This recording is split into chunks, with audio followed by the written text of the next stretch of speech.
Future Talk. This is Future Talk with Omnial Saleh and Hani Balkis. Welcome back to Future Talk right here on Pulse 95. This is the one and only place where we give you a quick roundup of everything that is happening in the tech world, in the UAE, and all around the world. Hope you're all having a fantastic afternoon, hanging in there. The weekend is just around the corner. But do you want to give us the weather forecast for today? Yes, ladies and gentlemen, as you do know, on Future Talk, we always give you guys what's going on, not only in the tech news, but with the weather. And today, well, I got into my car and it was around 30 degrees Celsius. My God. And, the AC took a good fat moment to realize that we're not, in winter anymore. So I can say the weather is getting a little bit hot as we do approach April, and that is when Ramadan comes. So I'm just waiting for the time when we will have Ramadan in winter. That is the most thing that, I'm looking forward You're excited to. about? Yeah, that is my 5-year plan to, experience Ramadan in the winter. But, ladies and gentlemen, right here on the show, we are talking all about technology and how Tesla has been investigated over phantom braking problem. So what phantom braking is kind of like, a phantom, which is a ghost. So, they're braking without any notice why. Yes, indeed, and no reason to do so. Coming up on today's show as well, we're talking all about news right here in the UAE, and more specifically for those who are working in the field of artificial intelligence, because the UAE is planning to boost the number of specialized AI laboratories across the country, and we are very excited to share with you more details on where those laboratories are going to be located and how can you go ahead and participate and work in them.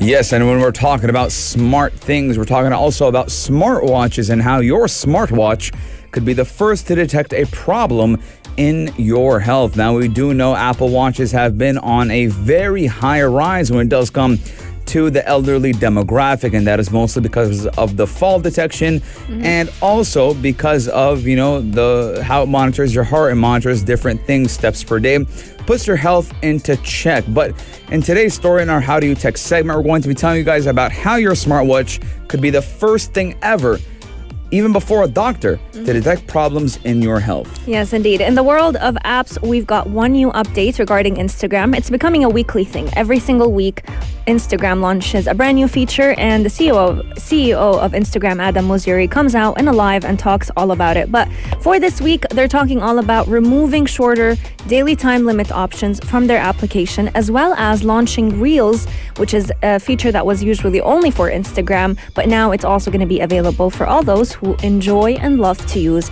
Facebook. Lots and lots is in store right here on today's show, so make sure you keep Pulse 95 locked, and we'll be right back. Daily digital news. Bits and bytes connect our world. Ladies and gentlemen, right here on Future Talk, we always talk about things that are for the future. And right here in the UAE, and more specifically in Dubai, well, by the way I'm talking, you probably already know what I'm talking about, as the whole UAE and even the world had their eyes on the Museum of the Future. Yesterday, I came, home, and I saw my mom and my dad watching the opening ceremony of the Museum of the Future, and it is deemed as one of the most beautiful buildings in the whole entire world.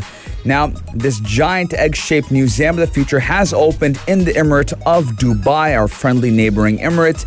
And we will be talking about exhibits that transport you to a 2071, the year 2071 space station, and even a tropical rainforest. Yes, indeed. And if you're living right here in the UAE, you would know that this was one of the best ways to celebrate the special date that everyone was posting on social media. What are we doing on the special date, 22/2/22? So Dubai's Museum of the Future was one of the best ways to end the day on a great note. Now, doors are going to be open to the public starting from today, from 10 a.m. to 6 p.m. You can go ahead and purchase your very own ticket. Yesterday was just a soft opening, or an opening for media coverage and media outlets, and every ticket goes by the price of 145 dirhams. But children under the age of 3 years old and those who are people of determination can go ahead and enter for free. And what a sight is this museum. It is decorated with Arabic calligraphy. The entire museum is just beautiful, with different animations that that were actually played across of it. Different colors were portrayed. And the best part about it is that it told the story, or it tells the story of the UAE. So if you want to visit it yourself, you can go ahead and book the tickets online or buy it on site once you get there.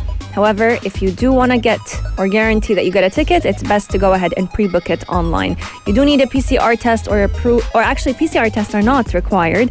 However, it would be best if you have proof of vaccination on hand. Yes, and ladies and gentlemen, I'm going to beat the morning majlis and yalla home, and I'm going to tell you guys, traffic on Sheikh Zayed Road is going to be hectic for the next couple of weeks, just because I do believe a lot of people across the UAE will want to go to the most beautiful building on planet Earth. Now, when we do talk about technology, there is a display called Tomorrow Today, and this display does explore the contrasting ways in which technology can shape the future and the wide-ranging responses that it can provide to the challenges that the planet and society are even facing. Now, on the lowest level of the museum, visitors will happen upon the Future Heroes section, which is the play space that is designed for children under the age of 10 years old, and this space is set out to encourage young minds to make new discoveries about themselves and the world around them. Again, the UAE is always investing into the youth, and that is just one more thing to add to the list. Now, for the museum, it is located in Dubai's Finance Center, which, you've probably seen it already. I've seen it tons of times. It's on Sheikh Zayed Road. You can't miss it. And the center also does offer advanced research courses as well on the latest findings in human sciences, and it does go in collaboration with universities and even international research institutes. And what's more even crazy about this museum is that there are laboratories throughout the building that do test out ideas in areas such as health, education, smart cities, energy, and even transportation. So not only is it beautiful outside, but it is also beautiful inside. Absolutely. And it's the perfect location and destination for everyone, adults as well as children, because you can go ahead and see a lot of prototypes of futuristic technologies that are currently on the rise, such as mind reading, brain implants. There are so many different technologies related to the healthcare sector, to the architecture sectors that are actually portrayed at the museum itself. There's also, for all those who are space lovers, a way for you to actually see how the moon could one day be transformed into a source of renewable energy for planet Earth by the year 2071, which is actually a big goal for the UAE to go ahead and create. You can even step into the world of mixed reality recreation of the Amazon rainforest, which is actually featuring hundreds of different species all under the roof of this museum. There's also a children's area, so it's a great way to keep your children entertained. All young visitors can go ahead and experience real-life activities that are inspired by some of their favorite video games, so that as you go ahead and tour around the museum, your children as well can get a chance to be creative and start thinking critically. Yes, ladies and gentlemen, let us know your guys' thoughts. Are you going to visit the Museum of the Future, the most beautiful building on planet Earth? Let us know your guys' thoughts, 4215. We are taking a short break, but when we come back, we're talking all about the gram. Daily digital news. Bits and bytes connect our world. One more set of bad news coming from Tesla. Am I surprised, or are we surprised, or are we surprised? That's the main question, because we've constantly been hearing a lot of criticism regarding Tesla not being the safest vehicles out there. Multiple car accidents happen, but as we've always said, technology is a work in progress, and so are these driverless cars. But now we are dealing with a brand new issue, which is phantom braking. Lots of Tesla cars have been braking unexpectedly for no reason in specific on motorways, and that is actually causing many risks when people are driving nearby a Tesla car. Yes, now, ladies and gentlemen, by the way, Tesla has been now very criticized by its build quality. People all over social media and even YouTube have been, criticizing Tesla on their build quality. The build quality seems very fragile. It's not perfect, and you'd expect something perfect from an expensive car. Now, the latest Tesla model, the Tesla 3, which is the entry-level model, goes for 160,000 dirhams. Now, that isn't a small price tag, but when we're talking about paying a high price tag for such technology, you would expect it to have less glitches or faults or even bugs. Now, the so-called phantom braking problem is being looked at the U.S. regulator, the National Highway Traffic Safety Administration, and it has received 354 complaints in America in the past 9 months, and its investigation will cover approximately 416,000 Tesla Model 3s and Model Y vehicles that are from the year 2021 to 2022. Now, drivers do say the issue does occur using the autopilot driver assistance system. Now, that is where the big problem happens, because everyone buys a Tesla, first of all, to save on gas, because gas is expensive now, and also to drive and not think, per se, when you're driving. You click autopilot and you go. Now, when you don't have autopilot fully working, or it just starts braking in the middle of the road and you're not paying attention, it's going to give you a heart attack. So that's not fun at all, and it might lead to big accidents. Absolutely. So even though a lot of people use the autopilot system as kind of a substitute for being the driver or the human driver in the vehicle, this has definitely not been the safest option when getting a Tesla. This feature, whenever we use autopilot, you'd expect it to be able to brake correctly, steer correctly whenever it's driving, but at the same time, we cannot necessarily depend on it autonomously. We do have to keep in mind that there are a lot of glitches that have been happening with Tesla in the past few months, and this specific glitch is currently under investigation, and it's been under investigation for the past 2 months. To put things into perspective, just last December of 2021, we witnessed Tesla actually disabling the passenger play feature, which was allowing a lot of drivers as well as passengers to go ahead and play games on the touchscreen while the car is in motion. So they went ahead and paused it / disabled this feature because they felt like it wasn't too safe. If we look at the number of crashes that have resulted by an autopilot system, we cannot deny that in, let's say, the month of August, we had about 11 crashes. Now, when you compare it to crashes that have been done by human beings, I'm sure numbers are completely different.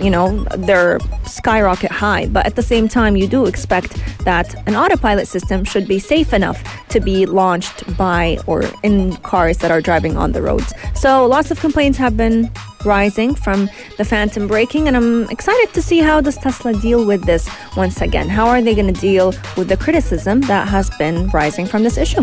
Yes, now when we are looking at Tesla as a whole now, yes, they have been dominating the electric vehicle industry. Well, it's very easy to dominate when you are one person or one company per se.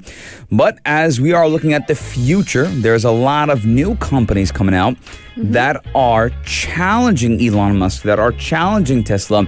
One of them being the Lucid Group that has been skyrocketing in advancements, and even Saudi Arabia invested $1.3 billion and came out in profits of $4 billion. Now, we also have another company coming up. It's a Chinese company, and Tesla Roadster, which is the fastest, I think, one of the fastest cars in the world right now. This company, this Chinese company, is faster than that. Wow. So again, we are looking at how maybe Tesla, was good for the time being, but for the future, it might just not last.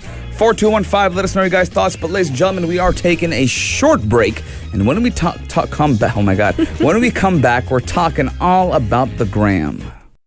Pulse 95. Apps all around.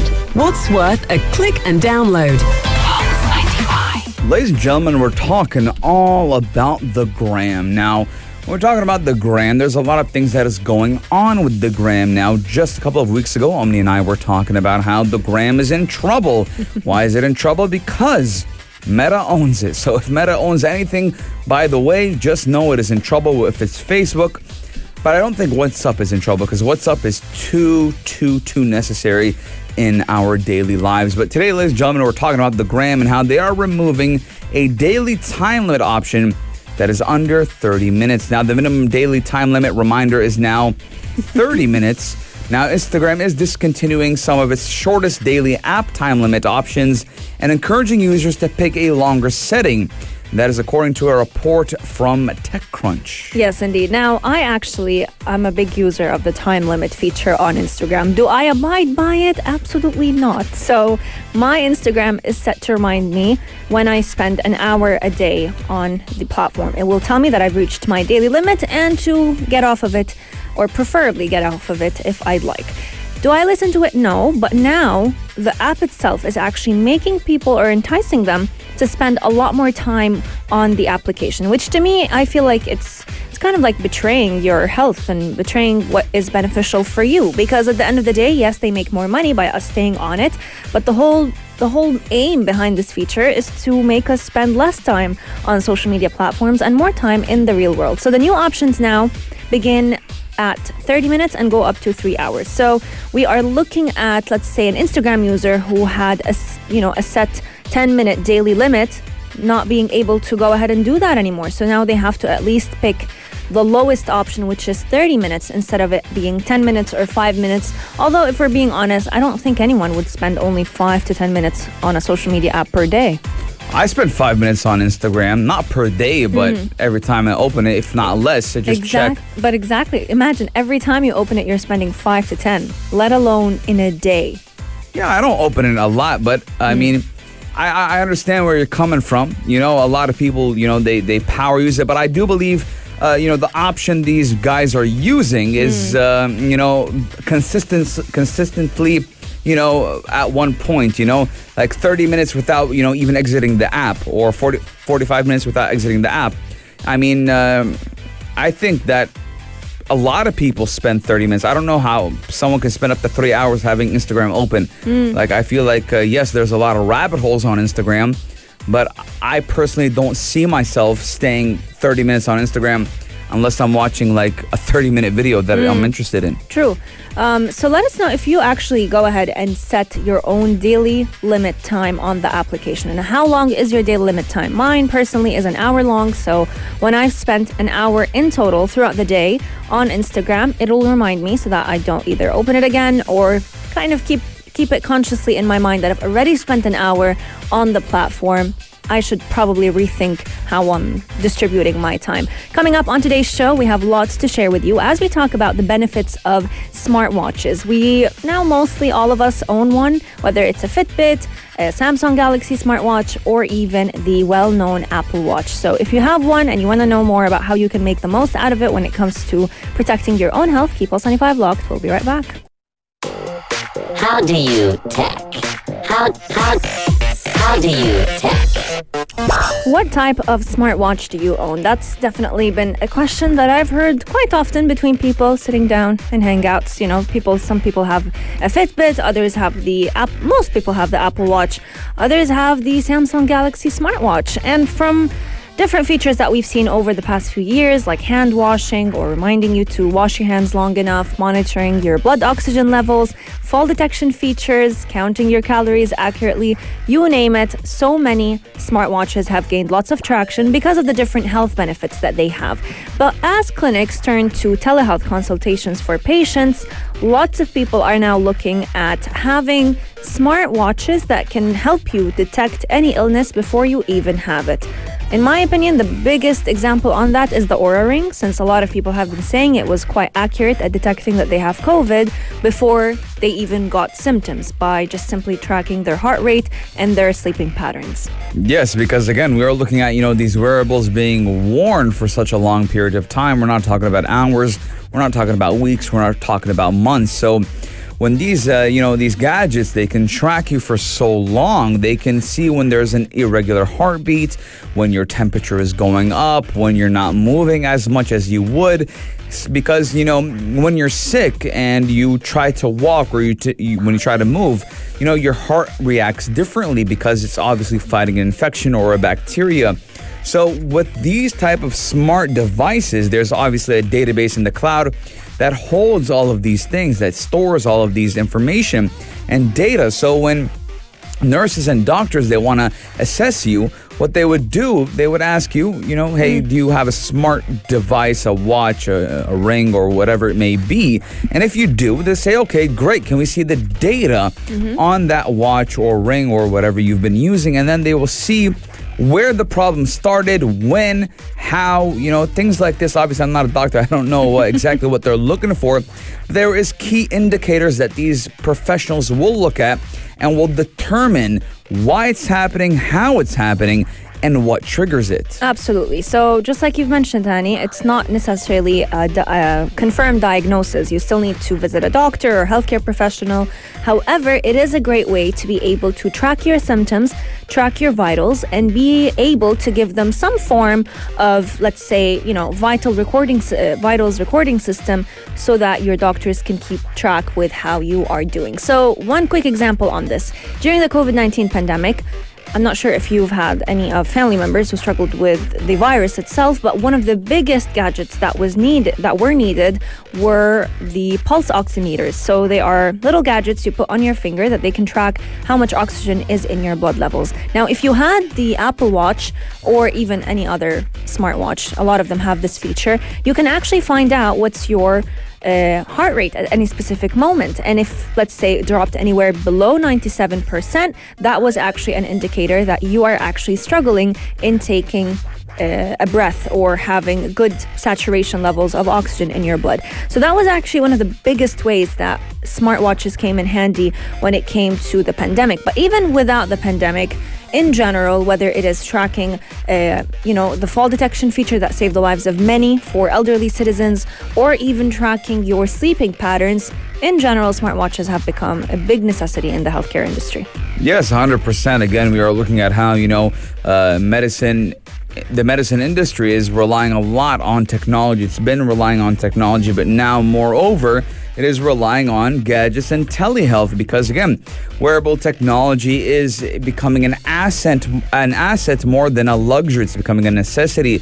Now, for me, for example, as Hani, I rarely take off my Apple Watch, and the only times I take it is to take a shower or go to sleep. I don't like wearing it when I'm sleeping.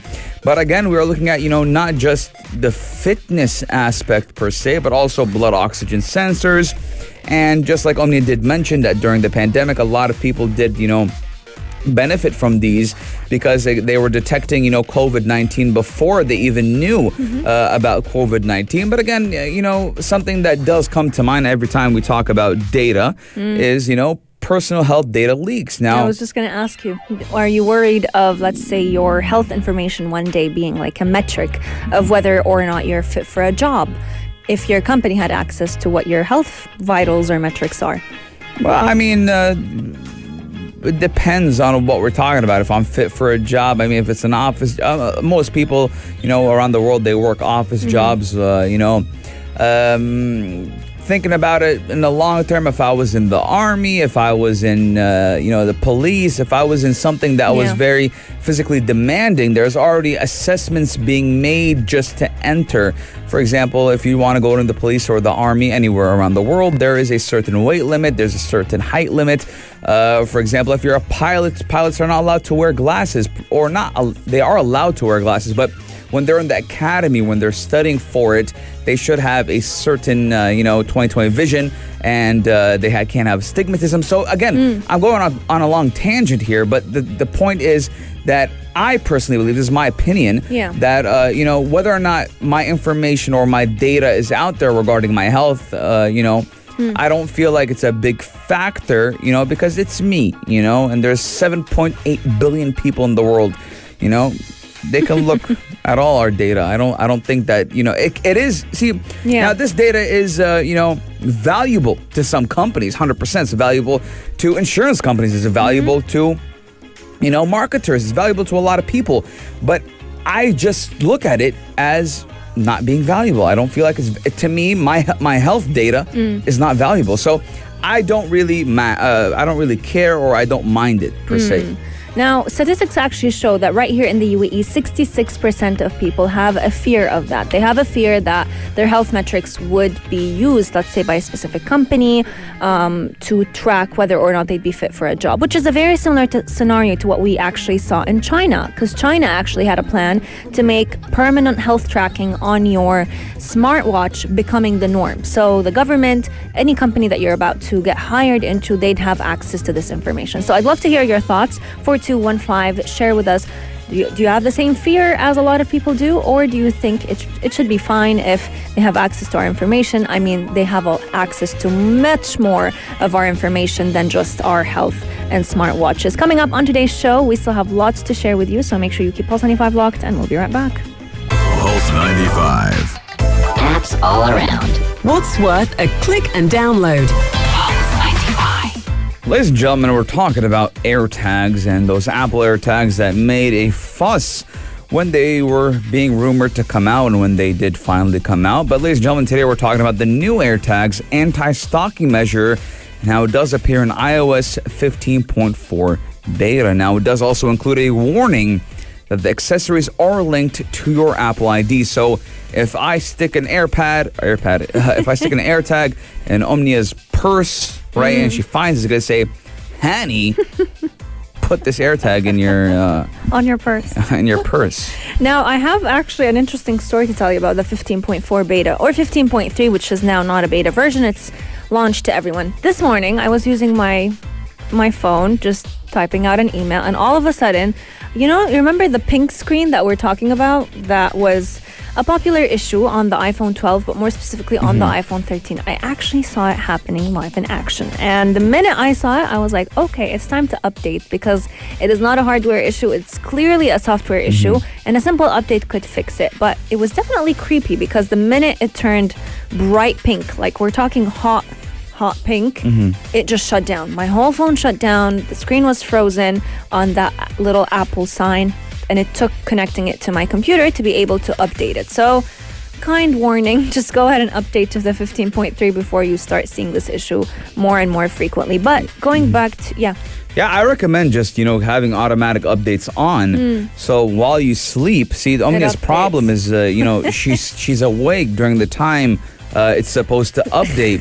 So she can't deny it. Why do you have to roast me? Because, I'm just going to put this out onto the UAE. We always see her at like 4 a.m. Posting things on her story. Oh, God. Or 2 a.m. So you guys know that she's awake during the time. Night owl over there. And she just yawned. That we all heard that. No, I didn't. What did you do? I was like... all right, I wasn't looking at you, but I heard like a yawn. A suction of air just, went through my ears. But again, have automatic updates on. While you sleep, it will update. And we are looking at, having these AirTags linked to your Apple ID. And Omnia was saying something before I roasted her. What were you saying, Omnia? I was saying this is going to be a great way for them to market AirTags a lot better, because I don't think the sales have been as well as they would have gone if there was more privacy attached to the AirTags. Lots of people have been kind of weary on using them because they feel like they're not the safest way to go about using smart tags, like the RFID tags that we used to see back in the day. I don't think, the software or the hardware is an issue, Omnia. Yeah, it's the software. It's the price tag. It's like $150 for one. Clearly, he's very frustrated by the price tag. I don't on like. it. See, I'm an Apple fanboy, and I will recognize that a lot of Apple products are great. But one thing, I don't like is people or companies taking advantage of its loyal customers, right? True. And the price tag for AirTags is ridiculous to me. And, if they made it a little bit more cheaper, maybe I would buy it. If I'm someone who travels a lot, if I'm someone who, I don't really carry a bag with me. Some people carry bags with them everywhere. I got my trusty old jean pockets for me. But again, we are looking at, these AirTags, being a lot more secure now. And, if an AirTag is located next to you, it will show your picture because so I don't know if you guys know this. You guys can actually go to your iCloud and put a picture of yourself. Yep. So when you use iMessage, it's kind of like because iMessage wants to compete with WhatsApp. Yeah, it's like a DP. Yeah, you can have like a profile picture, and it's going to show your email with your number, and it's gonna, in Arabic we call that fadiha. So you're gonna get exposed. So. You can't be spying on people anymore. It's a great anti-stalking feature. Kind of serves the purpose of why would people even use AirTags to begin with. We use them so that we can keep our items secure. So you don't want to be stalked by using the AirTag. Let us know if you believe that the price tag on the AirTag is too expensive, and if you have one yourself, what do you use it for? Do you use it to keep your pets safe, your wallet, your bag, or any other precious item to your heart? This does mark the end of Future Talk. We really do hope that you've enjoyed this hour with Hani and I, and you can catch us again tomorrow, same time, same place. But until then, we've got lots of shows lined up for you right here on Pulse 95 coming It's the up. halftime show. How could we forget? The only place to be at 3. Yes, commencing in T-minus 4 minutes. We got I'm about to do it coming in hot, talking about everything that has to do in the world of sports, and just want to remind all my Sharjah people that tomorrow is Thursday. See you guys tomorrow, same time, same place, only here on Pulse 95. If you liked this episode of Future Talk, drop a like and subscribe. Pulse 95. Be sure to follow us on Instagram for all our daily updates and top stories.